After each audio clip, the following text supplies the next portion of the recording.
Assalamualaikum warahmatullahi wabarakatuh. Kita berjumpa kembali di akun Anggawin, akun yang membicarakan skripsi step by step.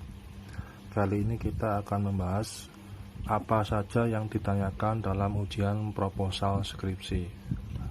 Ini menarik bagi mahasiswa yang sudah siap-siap untuk mengerjakan proposal skripsi dan siap untuk diujikan.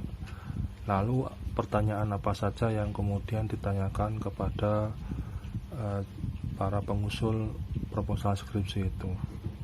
Kali ini saya akan mengambil contoh tentang judul proposal skripsi pelaksanaan kepemimpinan religius dalam meningkatkan pembelajaran akademik dan keagamaan peserta didik di MTS NU Pujon. Secara umum dosen menanyakan proposal skripsi yang diajukan ini terdiri dari pertama dari segi konseptual. Konsep yang dibangun dalam kerangka penelitian itu apakah sudah cukup fundamental, apakah sudah cukup tepat sesuai dengan fenomena yang akan diteliti. Dalam hal ini misalnya contoh pertanyaannya adalah mengapa yang diteliti kepemimpinan religius, bukan kepemimpinan inovatif, bukan kepemimpinan transformatif, bukan gaya kepemimpinan demokratis, bukan gaya kepemimpinan otoriter, bukan harisma dan kepemimpinan. Nah, ini selalu akan diuji oleh dosen karena berkaitan dengan analisis yang akan digunakan nanti dalam meneliti apakah sudah cukup sesuai antara teori yang digunakan sebagai analisis dengan fenomena yang akan diteliti.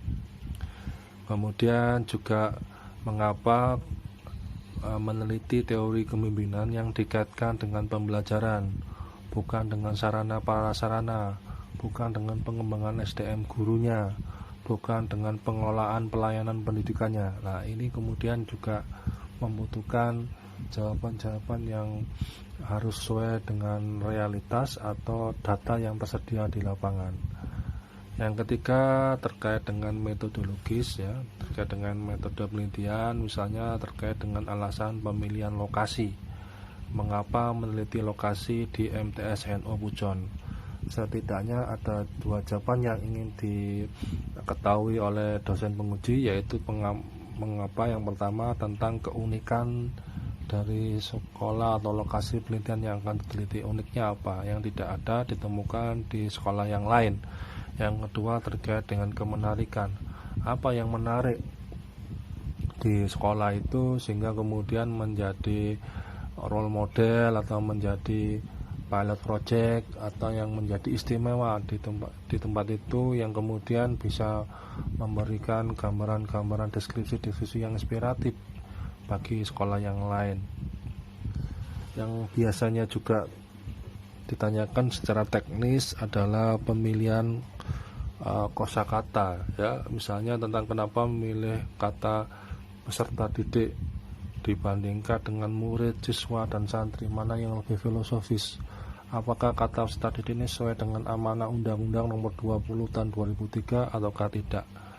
Secara garis besar, ini akan menguji seberapa jauh konseptualisasi yang dipahami oleh mahasiswa dalam menggunakan teori-teori atau konsep-konsep itu untuk meneliti di tempat yang telah ditentukan. Nah, oleh karena itu, untuk menjawabnya ikuti dari pembahasan saya pada video berikutnya. Oke, itu saja. Terima kasih. Assalamualaikum warahmatullahi wabarakatuh.